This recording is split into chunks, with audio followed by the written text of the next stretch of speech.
India दुनिया की fourth largest economy बन चुका है। पॉलिटिशियन से लेकर बिजनेसमैन सब इस अचीवमेंट के बारे में बात कर रहे हैं। और इस अचीवमेंट के बारे में बात क्यों भी ना हो, इंडिया में वंदे भारत से लेकर हाई क्लास हाईवे कनेक्टिविटी और डिजिटल पेमेंट सिस्टम जैसा सिस्टम जो पूरी दुनिया में नहीं है, वो इंडिया में है। बड़े बड़े देश जैसे अमेरिका, यूरोप, इन सब में भी fully employed digital payment system ऐसा कुछ नहीं है, पर वो इंडिया में है। हम ये चीज खुद एक्सपीरियंस करते हैं। जैसे ही हम किसी दुकान पे जाते हैं, हर जगह हम क्यूआर कोड से पेमेंट कर सकते हैं। बड़ी बड़ी बिग फैट कंपनीज भी इंडिया में हैं, तो क्यों ना कहलाए इंडिया बिग इकोनॉमी। पर अब मैं आपको एक बात बताता हूँ, घर के अंदर तो आपकी लाइफ किसी भी डेवलप्ड कंट्री से कम नहीं है। घर बैठे बैठे ही फोन से आप सब कुछ मंगा सकते हो, B it fruits, B it vegetables, B it stationeries, anything. Nowadays even you can get here cuts and spas at your home. पर जैसे ही आप घर से बाहर निकलेंगे, तथास्तु,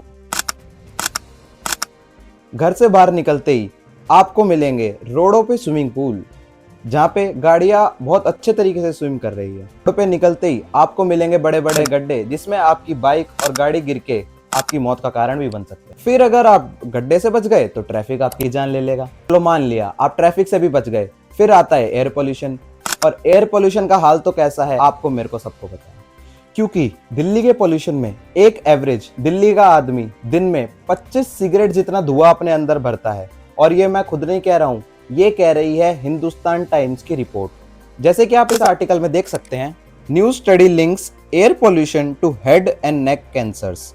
most lungs cancer cases in India are linked to air pollution. अब आप ये मत सोचना कि इस रोड और पोल्यूशन की दिक्कत से सिर्फ गरीब आदमी ही जूझेगा। अमीर से अमीर लोगों को भी इसका सामना करना पड़ेगा। क्योंकि जब आप लोग अपनी लग्जरी गाड़ीज लेकर रोडों पर निकलोगे, तो गड्ढे में अगर आपकी गाड़ी लगेगी तो दुख तो आपको भी होगा। इसलिए ये मुद्दा अमीर और गरीब का नहीं है, ये मुद्दा सबका है। Every Indian needs to pay attention on this issue.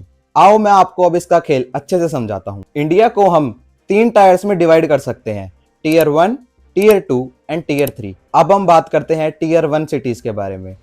Tier 1 में आती है वो सिटीज और जगहें जहाँ पे बड़े बड़े मॉल हैं, शॉपिंग कॉम्प्लेक्स है और लग्जरी लाइफस्टाइल है। इन सिटीज में आती है दिल्ली, बॉम्बे, बेंगलुरु और कोलकाता जैसी बड़ी बड़ी सिटीज। और इस टीयर 1 में मोस्टली पार्ट प्राइवेट सेक्टर द्वारा ही चलाया जाता है। फिर आती है टीयर 2 सिटीज, जहाँ पे प्राइवेट प्लेयर्स गवर्नमेंट के साथ मिलकर काम करते हैं। ये हो गए आपके रोड्स, फुटपाथ्स, नालियां, कचरा, ट्रांसपोर्ट एक्सेट्रा एक्सेट्रा। यहीं से इंडिया का बेड़ा गर्क होना भी शुरू हो जाता है। अब बेशक टीयर 1 वाली जनता 300 रुपए की स्टारबक्स की कॉफी पी ले, पर उनको टीयर 2 का सामना करना ही पड़ेगा, क्योंकि उन्हें रोड पर तो चलना ही पड़ेगा। आप लोग टैक्स भरते हो, direct tax, indirect tax, road tax, पता नहीं क्या क्या। आए दिन इंडिया की ग्रोथ स्टोरी सुनाई देती है। Is it all worth it? अगर आपको इन्हीं गंदे रास्तों से shopping complex, metro station, bus stand जाना पड़े, तो क्या ये सही है? ये सब तो फिर भी एक बार ठीक है, झेल लेंगे, देखी जाएगी।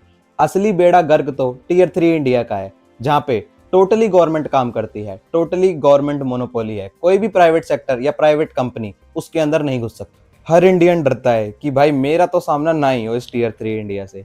इस टीयर 3 इंडिया के अंदर आते हैं पुलिस, कोर्ट, म्युनिसिपैलिटी।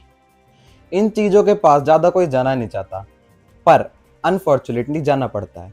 अगर आपके घर में चोरी हुई है या आपकी गाड़ी चोरी हुई है, किसके पास जाओगे?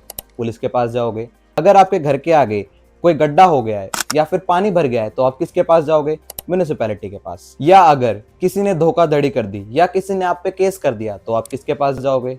ऑफ कोर्स कोर्ट के पास। एंड ये बात तो हर दूसरे घर में सबने अपने बड़े बुड्ढों से सुनी होगी कि कोर्ट कचहरी का चक्कर सबसे बेकार है। अब ये टीयर 3 इंडिया तो इतना खतरनाक है कि इतना बड़ा ब्लैक होल है कि कोई इसमें घुसना नहीं चाहता। जैसे कि हम सबको पता है कि अगर कोई कोर्ट केस चल जाए तो कितने कितने सालों तक एक ही केस चलता रहता है। इनफैक्ट 100% में से सिर्फ और सिर्फ 25% लोग इंडियन पुलिस पे भरोसा करते हैं। मानो लोगों ने इस टीयर 3 इंडिया से भरोसा ही हटा दिया है, उम्मीद ही छोड़ दी है कि ये कभी डेवलप होगा और अपने बेटरमेंट की तरफ जाएगा। अब इसके कॉन्सिक्वेंसेस काफी खतरनाक हो सकते हैं। जैसे कि हम सबको पता है, इंडिया में रूल्स एंड लॉज का इम्प्लीमेंटेशन कितने हाई लेवल पे एंड कितने स्ट्रिक्टली होता है, ये हम सब ने देखा हुआ है। ट्रैफिक रूल्स लॉ नहीं है, सजेशन है।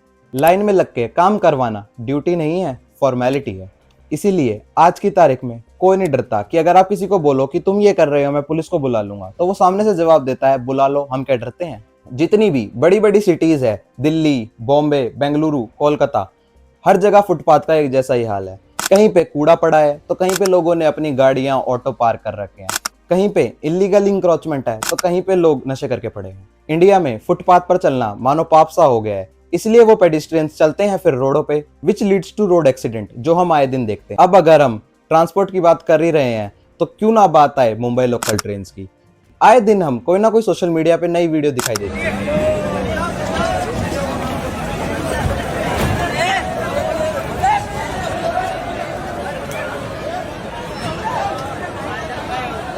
वहां पे ट्रेन पे चढ़ जाने पे लोग अपनी विक्ट्री समझते हैं कि आज तो बहुत बड़ा काम हो गया, हम इतनी जल्दी ट्रेन पे चढ़ गए। हिंदुस्तान टाइम की रिपोर्ट के हिसाब से अगर हम देखते हैं तो मुंबई के अंदर उनकी लोकल ट्रेन की वजह से डेली 7 लोग अपनी जान खोते हैं, जिसका साल का टोटल अप्रोक्स बना 2555 लोग। और ये लोग अपनी जान सिर्फ इसलिए खो रहे हैं क्योंकि वो अपना और अपने बच्चों का, अपने परिवार का पेट पालने के लिए नौकरी पे जाते हैं मुंबई ट्रेन के अंदर चढ़कर। अब आप डीएलएफ गुड़गांव के हाल ही देख लीजिए, वहां पे इतने इतने करोड़ों के घर हैं, पर घर से बाहर निकलते ही क्या हाल है। घर से बाहर निकलते ही रोडों पर इतना पानी भरा हुआ है कि आप गाड़ी की जगह बोट लेकर निकल जाओ। अब मैं ये नहीं कह रहा कि हायर जीडीपी से कुछ फायदा नहीं होता, फायदा होता है। आपकी जेब में ज्यादा पैसा आता है, आपके पास खर्च करने की ज्यादा अपॉर्चुनिटीज होती है, आपके पास ज्यादा ब्रांड्स है, लग्जरी है, आप आराम से घूम फिर सकते हैं, कहीं भी जा सकते हैं, पैसा आराम से खर्च कर सकते हैं, क्योंकि आपकी जेब में पैसे का इनफ्लो एंड आउटफ्लो अच्छी तरह चलता है। आई एम जस्ट सेइंग कि नंबर से इंडिया की क्वालिटी ऑफ लाइफ नहीं सुधरेगी।